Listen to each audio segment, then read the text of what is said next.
Okay. All right, well, everyone, thanks for showing up here. I would wave as a greeting, but as you'll see, I'm actually driving the presentation with an Xbox 360 Connect as my user input device, and I'll show you a little bit of how that works here. Just a show of hands here, who has ever seen a demonstration of where an Xbox has been used for a human interface device? Okay, a couple folks, all right. So for those of you who've seen it, that'll be kind of old hat. Just one of the disclaimers I wanted to go over. This isn't terribly groundbreaking using this for that, but I'll get into why I think that it's something different. The stuff I'm about to talk about, though, has nothing to do with my day job. I'm a pen tester. This isn't pen testing, so cut me some slack, please. Yeah, not that kind of pen test, Neely.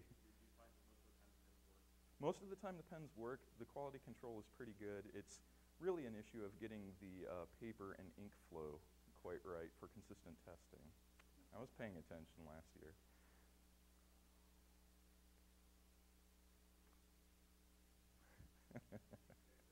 Yeah, I really will. Come on. There we go. This presentation was done with my own equipment and on my own time. So we're not dealing with pro-grade stuff. And it's actually very affordable, so it's something you could do.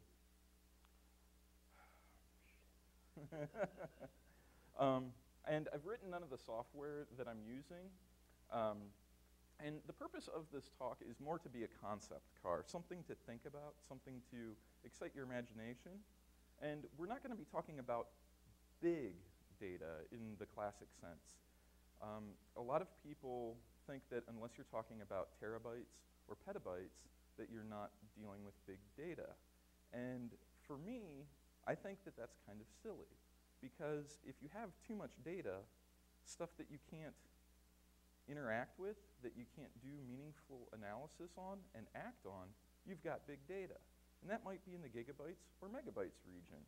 It's more data than you can use, and you wind up drowning. And this analogy holds up pretty well, because as tragic or funny, depending on your point of view, as it is, you can drown in only a couple inches of water. Same thing with data. If you have too much, no matter how big it fills on the disk, you've got too much. Now, that's not to say that traditional large data is something to sneeze at. There's a workshop later on today at noon called Thinking Big, Analyzing Big Data, and that's by Daniel Washburn, and he's going to be showing some cool technology and techniques that you can use right now today to handle very, very large data sets. Now, as you're plainly aware, I'm doing this is an entire presentation and demo, and the way what I'm doing for this is I'm using a tool called Connect Gesture. And I'll show you the interface right now. What you'll see in this top frame is what the Connect cameras see, and then in the bottom frame here, you'll see a clipping, and that's what's in range of the laser viewfinder. Now, calibration on this right now is pretty raw. This is alpha, maybe even pre-alpha quality software, but it's pretty neat. You can see here it's tracking my hand, and you can do some neat things like change the settings in terms of the angle that the Connect sensor bar will be aimed at. You have a 30-degree arc of motion. Now, those of you who are in the back really won't notice this motion, but those up close can vouch that it's moving up, and then we can move it all the way back down. This is an open framework. The stuff that I'm using is a component of the Xcode developer base for Mac developers. You can get this stuff free of charge from Apple developers, from the Apple dev site.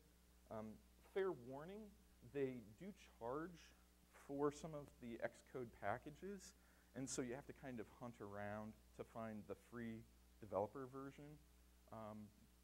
And certainly setting up the free developer version is a lot more tedious than setting up the, say, enterprise one, which is just a normal app install process. They've removed a lot of the easy-to-use stuff just to make you want to pay. But if you set aside, like, I don't know, an hour or two, you'll be able to get it up and rocking. And you can install different framework components. And this is the Connect gesture one. There's other ones that have finer grain tools. There's one that's called Connect gesture fingers, where instead of sensing the hand like this, it would actually be able to detect each individual finger. And so in theory, like, I could like make, you know, like gang sign type things and have different events happen. The only problem is that code is even more alpha than this. And as you can see already, I'm struggling. So I cut my losses and went with something that kind of sort of worked versus something that had a little more whiz-bang features and didn't. So any questions on the Connect gesture stuff so far? No? Okay. Let me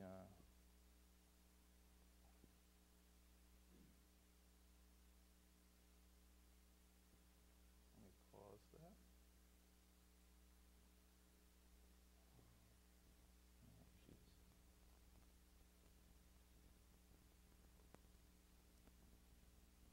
Oh, okay. First presentation. Let's go.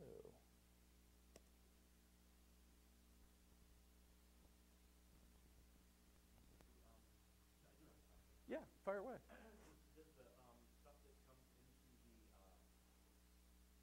include the voice stuff? I mean, does it do anything with voice input, or have to do anything with the voice input? Yes, there are voice input modules. There's a community, several communities that do stuff for the Connect sensor bar mods, and there's ones that do voice recognition. And one of the more advanced ones that's interesting is they use VXML, voice XML, that allows you to create your own library of commands. The thing that's interesting, and I understand now why on the Xbox, when they have the voice commands, if you do the voice navigation, it's very limited.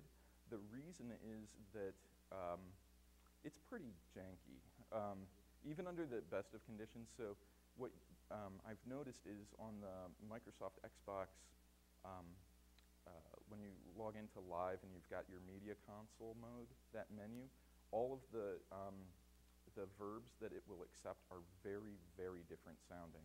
And the reason why is because it's like when it tries to do like speech to text, like it's nothing like Dragon Natural speaking. It's very primitive. Great question, though. Okay, so we're going to give this a try. We'll see how it goes. There was a book that I read that was very interesting. And it was called Data Smog. It's by David Shank, and it's a very interesting read. In it, he poses a couple interesting conundrums and problems that he thinks we're going to be having in our modern world.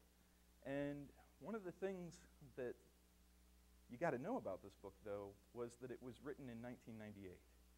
So if you think about it, somebody talking about data smog in 1998, this is before Twitter, before Facebook, before so many different things that we just take for granted. So for somebody to talk about, oh no, we're going to have too much data that we can't act on, seems kind of ludicrous.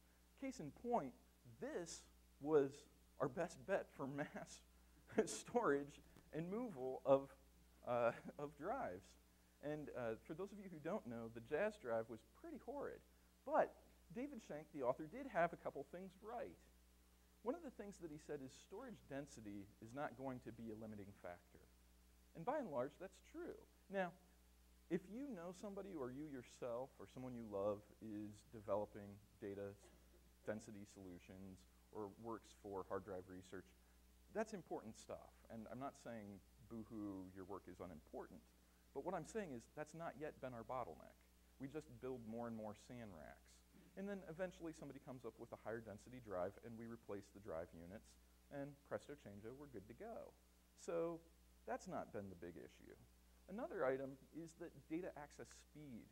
A lot of people at the time that he was writing that book was saying that we would have, potentially terabytes of data, and that it would take forever to access it. And if you think about it, when the Jazz drive was out, those were really freaking slow. So it seemed like a fair problem. And he said, no, that's not really going to be the issue. And with the wide adoption of RAID 10 or 1.0 and 5.0 or 50, he's been proven right again. His main contention was that getting meaning out of the data, being able to do something, being able to digest it, that was going to be the problem. And he's right. One of the things that I find interesting is where I work, there's certain things that, elevate people very quickly in the corporate world. And for those of you who are not, in the corporate world, you might think, brown nosing and that sort of stuff is the way to get ahead. And it might help, I don't know. Depends on who your management team is, I suppose. But the thing that I find most interesting is that people who can parse numbers, who can speak to numbers and make them be understandable and digestible to people who are not as numerically literate as they are, advance very quickly. As a case in point, sometime, just as an interesting exercise on your own, look up what the average salary is for an actuary. They make bank because that's what they do. It's not that they're computers, they're not taking anything magical, they're not doing any new formulas. They might be, but the thing that they do is they make it meaningful. They bring context to an ocean of data. So you might be saying to yourself, well, Mick, you're a security guy. Why do you care about this big data thing? Big whoop-de-doo. Well, here's some sobering numbers. Last year, Verizon Data Breach Report said that for the breaches that they covered, 86% of them in their logs had some indicator that an attack was about to happen, that they were either being probed, that they were either being footprinted, or some precursor of an attack, or even the early stages of the attack themselves. It's very often that you'll see an attacker, say, try a denial of service attack, and they might get the port wrong, or be trying to do a web, attack and have put your DNS servers in that range. So there's always some kind of, in 86% of the case, there were indicators. Guess how many times that was found for last year? 0%. We suck. What about SIM? Now, the interesting thing that they said when I asked them about that, because it was just a couple days ago that I was talking with a guy who worked from Verizon, and he said that in those cases, after they were notified of the breach, they looked at their SIM and said, oh yeah, here's the evidence. So they're using it more as a forensics engine, which, that definitely helps. I mean, doing forensics and containment is, I do not want to in any way slight that task. It is brutally hard. It's like trying to find a needle in a stack of needles. But the problem is, they had the stuff, they weren't acting on it because nobody was putting it into context. And I would say that we're this bad. Now, one of the things that after I learned this, I was like, man, there's got to be somebody out there that's doing a good job routinely of bringing data and making it meaningful. And I had to look hard. I really did. And then one day, it just popped up to me. For my job, I travel a lot, and I opened up my hotel room, and there was the answer, the USA Today. The USA Today, on almost every day of the week, at the bottom lower left corner of the front page, has an infographic. The infographics are cutesy. The graphs might be, like sharpened pencils or half-eaten hot dogs to indicate, food consumption or whatever. And statisticians hate the USA Today infographic because it doesn't give, proper correlation, and, you can really fudge the numbers with it, but it's very approachable and digestible. Now, it's honestly my contention that the USA Today infographic is sacrificing clarity for simplicity. And certainly there's a whole continuum of where you need to find that. I don't know what your organization or your particular needs are for getting that clarity versus actionable data are, but these are somebody that's getting it right. And this has been an age-old problem. In the 70s, there was a book called How to Lie with Statistics, and it's now currently in its 17th or 18th run. It's a really cool book, and what it tells you are some of the common gimmicks and tricks that people do when they're dealing with large, data sets and how they can fudge things. Case in point, when you say what's the average, income in an area, there's which average, right? There's 3 different ways that you can determine average: the mean, median, and mode. And depending on how your outliers or how large your data set is, you can skew one way or the other. But all 3 are considered average. There's other ways that you can lie with statistics, and it's quite apropos that I follow up the USA Today graphic with this particular book, because USA Today graphic does this one all the time. If they show something as being, say, like, this is 200 times bigger than the other item, you would expect that they would just raise it 200 times, but they also make it wider too, so that it's actually 400 times larger, so that when you're looking at it, you say, wow, that's like really a lot, as opposed to just a lot. So just some interesting things. Now, there's a lot of research and development that's going on in statistics and analysis.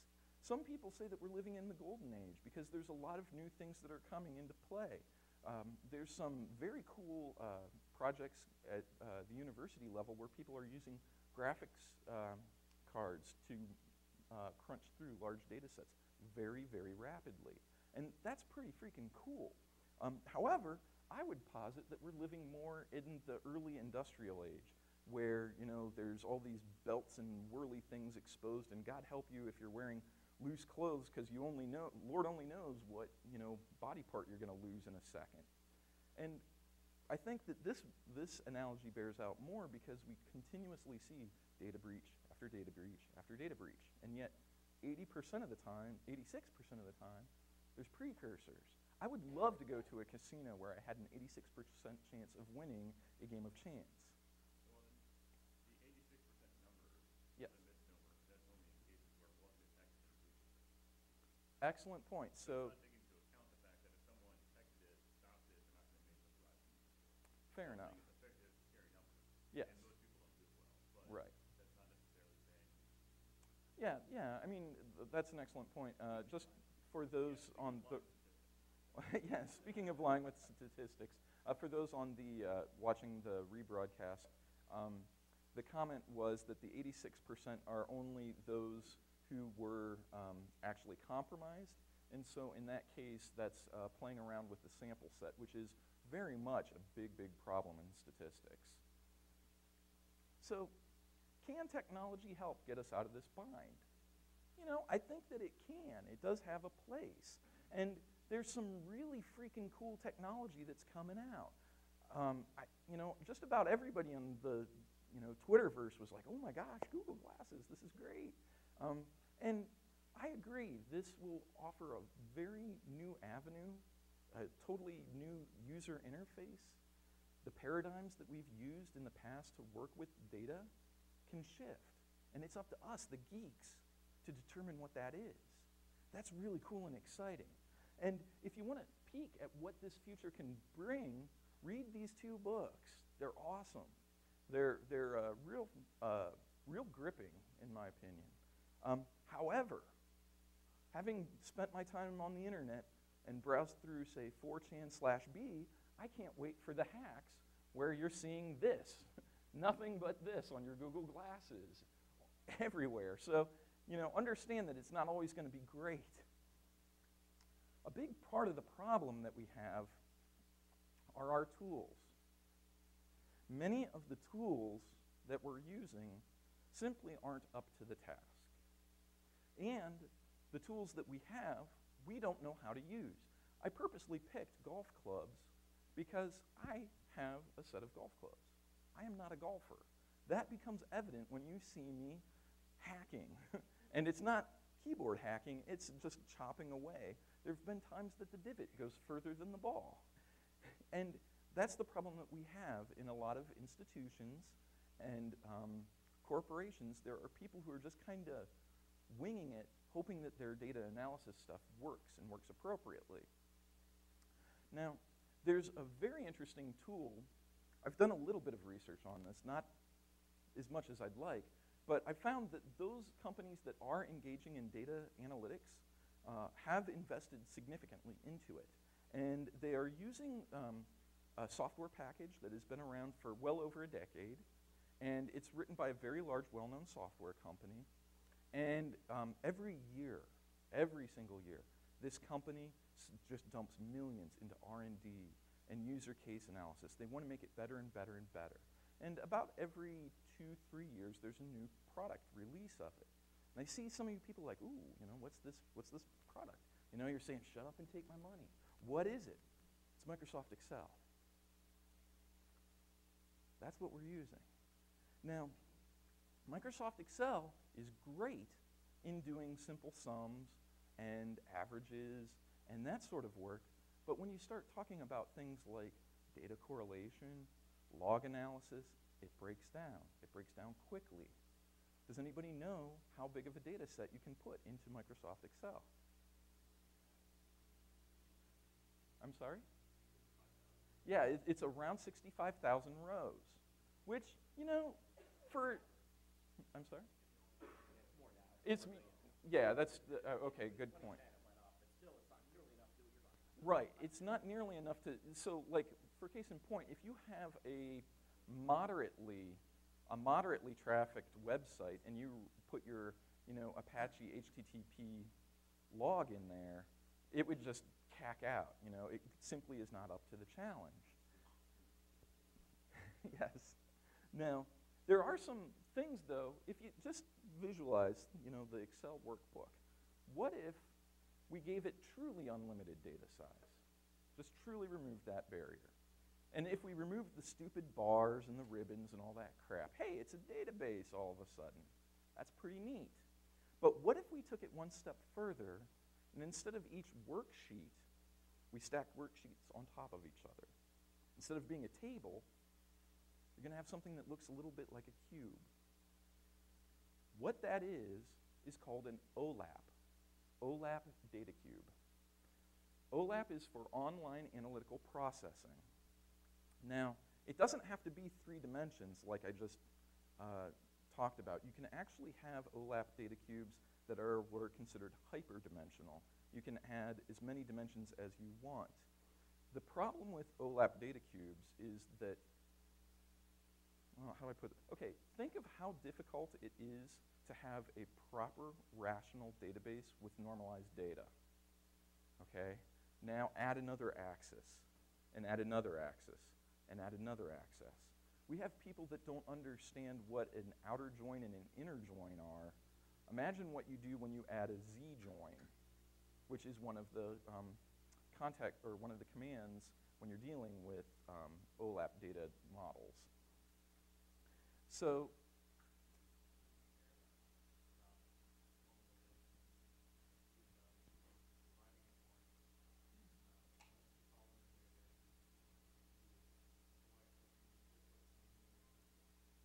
okay, so the question was, do you care that much about the relationality for the different components? Okay. So assuming that you just write it, dump it, and you just have this big blob, well, if you're in that scenario, I would contend that you're more dealing with an unstructured database table, like a NoSQL blob. The whole point for having a data cube, at least from the research that I've done, indicates that there needs to be a relationship between the different axes. So you might have, say you have a large server environment where people are doing a network sweep, and you want to see which servers. So you would have the number of servers and the time that they've been scanned, and then maybe the operating system, so that there's a relationship, and you can flip the data tables as needed to pull and show those relationships. One of the more interesting uses of a data cube was about 5 years ago, I believe, was by the Kroger company in Cincinnati. They were doing data mining on shopping records. And they were able to, by using data cube technology, they were able to see relationships that were not readily apparent. For instance, there's almost, not exactly, but there's almost a one-to-one correlation of if you are a man under 35 years of age and you buy diapers, you're going to buy beer. And I don't know why that is. Maybe it's like, hey, a little reward. Maybe it's like the kid's just crying, I can't take it anymore. I don't know, but they just found that. And so what was pretty interesting is they actually got into a little flack for doing this, but on the end cap at the beer aisle, they had diapers. And people were like, I don't know if you're really meaning to push that particular, yeah. Oh yeah, the Target incident where they knew that the girl was pregnant before the father did, yeah, exactly. Was there? Okay, over there.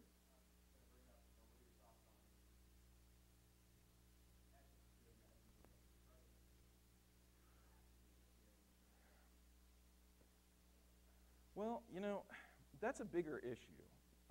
One of the problems that I have, and this is me, Mick Douglas, speaking as a private citizen. Again, this is me, Mick Douglas, speaking as a private citizen. I think a huge problem that we have in the U.S. is that our laws regarding our personal privacy, our digital privacy, are completely FUBAR. If you look at the rights that the people have in the European Union, they blow ours away. It's really quite shocking. As a citizen of Great Britain, you can write any particular company and say, hey, give me your information that you have on me. They have to furnish it. They have to furnish it within, I believe, a week. And then you have the ability to say, no, delete these things. You're not allowed to carry this information. And then they have to remove it from their stores, or from their data stores. Can you imagine what would happen if you did that to an American corporation? They'd just be like, yeah, okay, good luck, buddy.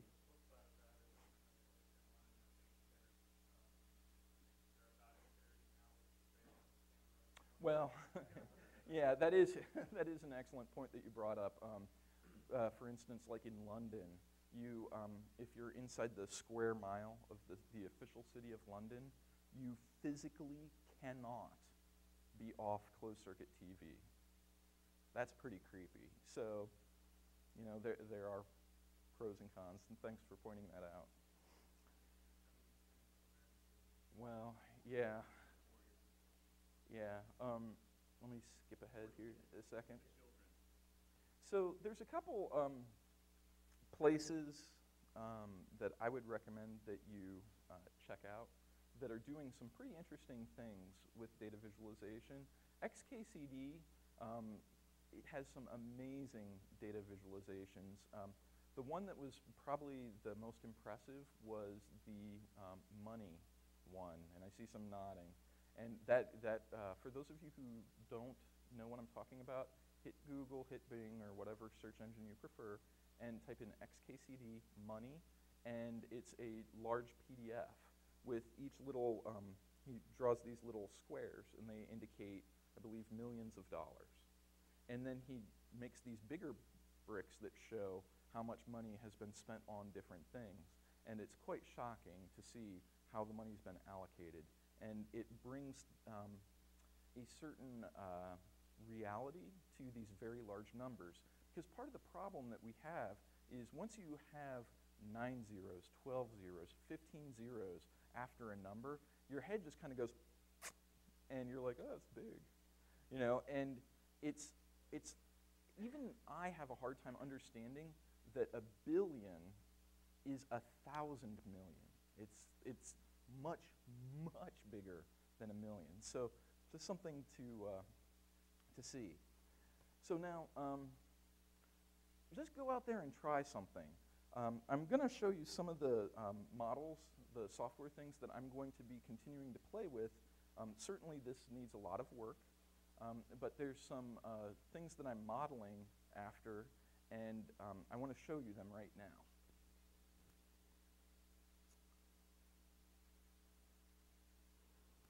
So one of the things that I mentioned about OLAP is that you can have it be hyperdimensional.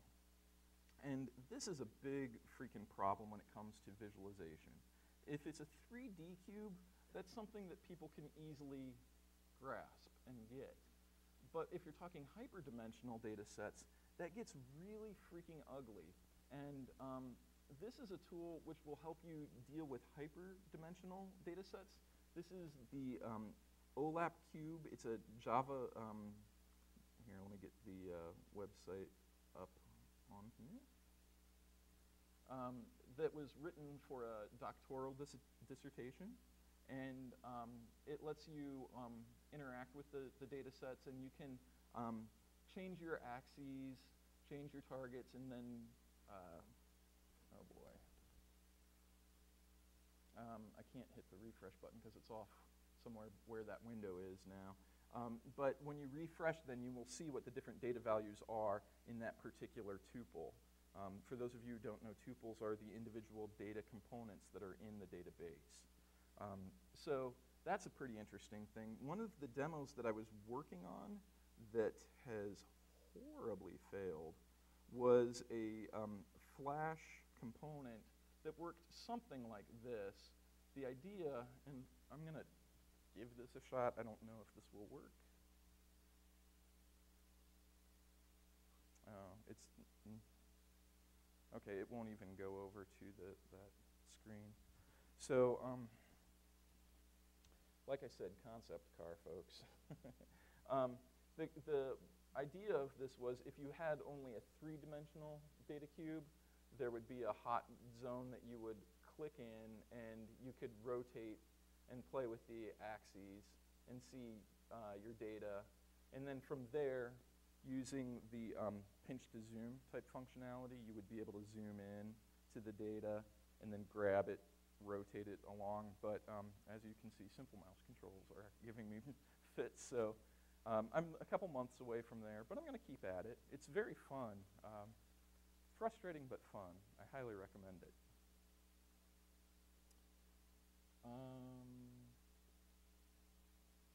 Yeah.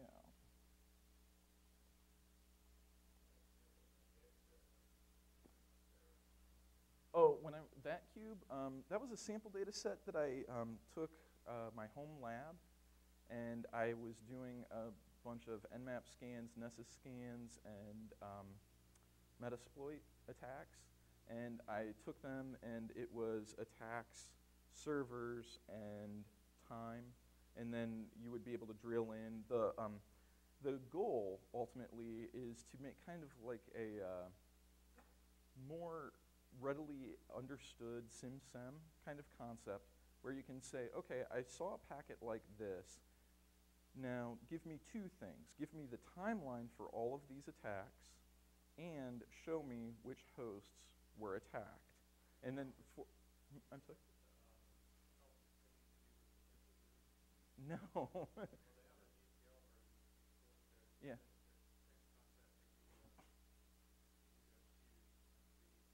Mm-hmm.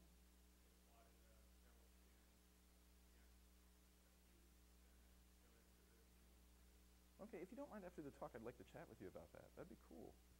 All right, well, that would definitely be very cool. So one of the points of this talk, though, that I want to definitely strike home is that just go out there and try something.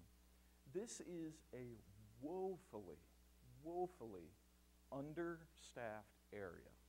If you think that you're not that good of a coder, if you think you're not that good of a statistician, it doesn't matter because you're competing with no one. So literally, you can go out there and like make the most atrocious thing, and people will say, "Hey, that's better than we were before." And honestly, it's that sort of stepping stones that will help. Maybe you will improve it and say, "Hey, you know what? A couple months down the road, you'll say, "Hey, I can make this better because I've learned this." Or somebody else can look at it and say, "Oh, hey, this is kind of neat. Let me put a little spin and polish on it, and we got this." The problem is, I showed the golf clubs as the tools that we have. We don't even have metal, in my opinion. We're like bashing at that little ball with like hunks of twig. And it's really like, some people have better twigs than others, but when you consider how important data is and how much, money is on the line, it's shocking, just breathtakingly shocking how crude the tools are that we have.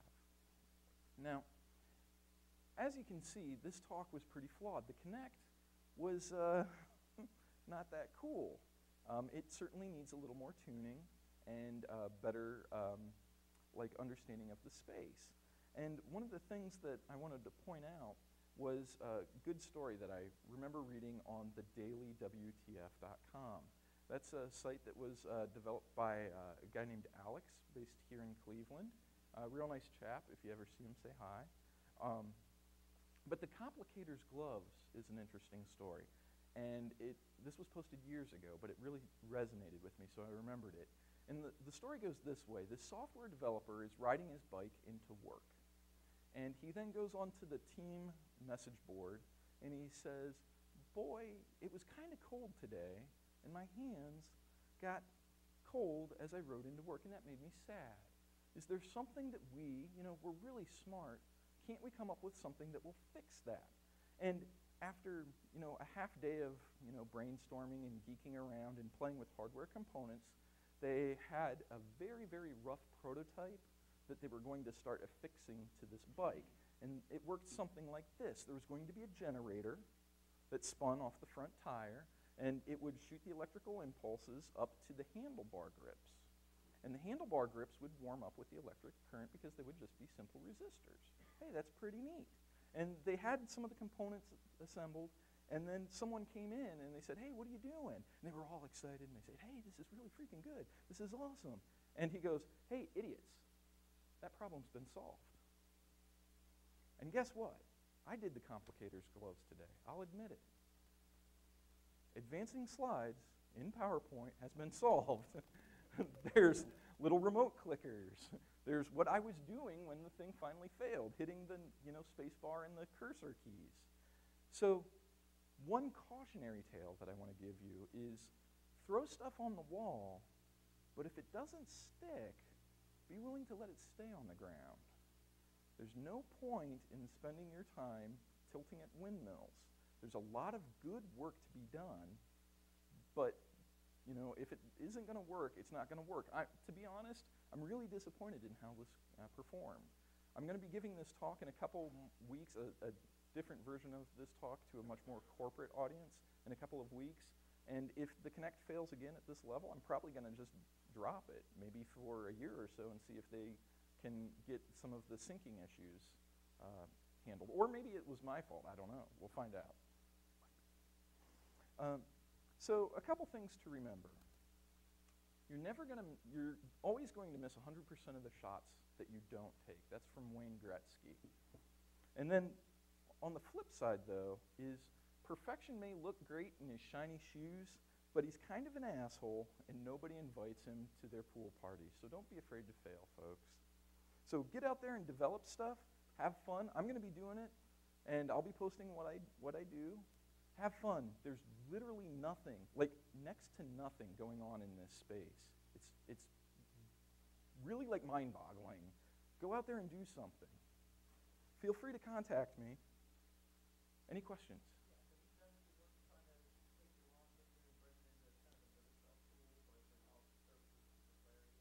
Yeah, so one of the tools that I've tried playing around with and I've been having some really cool success with is an open source tool called Octopussy. And Octopussy is a Perl engine that will do all the analysis. And the graphics, the charts that it makes are gorgeous. It's like data porn. The name is unfortunate. I've recommended it to a couple friends in different corporate environments. I'm like, hey, what you need to get is Octopussy. And they're like, yeah, I can see that one going over really well. But it's a very cool tool. I'm a security guy, so I know I'm more comfortable with the security tools. OSIM, the open source SIM by Alien Vault, has some amazing stuff in it. And the thing that I really like about that, there's a couple disclaimers for that. One, to get the full version, you do need to pay some money. I don't get any kickbacks from them, but I'm a big fan of their work. But the thing that I really love about OSIM is that it's a holistic thing. Your Nagios data, your inventory control data, all of this stuff feeds into one repository, and there's a lot of good reports that are done on it. The problem with that tool, with OSIM, is that setting it up is not for the faint of heart. You're almost required to use the pre-built VM, because if you don't, you're in for potentially months of dependency hell. But even getting it set up and all the subcomponents is a significant task. So I'm not trying to say, no, don't go with it, but just I want you to have a realistic expectation of what you're getting into. But I do have an up and running OSIM instance, the free version, and for my lab, it's actually doing pretty interesting stuff. It's worth checking out. Other questions? All right. Well, I want to say a couple, use my remaining time to thank some folks that made this possible. The Connect Gesture dev community is just an awesome place. If you saw this and thought that this was interesting, get out there. They've got an IRC, they've got forums, and they just love people getting interested in geeking out in this. The Apple Xcode project, very, very cool. Can't overstate how neat it is to be able to take full control over the API on your Mac, because normally Apple's kind of like, no, you can't do that. But with Xcode, you absolutely can, and it's very easy. Special thanks to the AV crew. They're working really hard. It's a very thankless task that they have. The Nauticon, what? Bring you liquor? We'll work something out tonight, Adrian. And then Nauticon volunteers and staff, and you. Great questions. Thanks for showing up early. Hopefully you weren't out partying too much. So I've got a little bit of time left. If you folks want to come over and see how the field sensor works and that sort of stuff, feel free to. We're going to get kicked out after a bit. I'll take the gear into the Q&A room, and then we can continue jamming on this. So thank you very much. Have a great time at the rest of the con.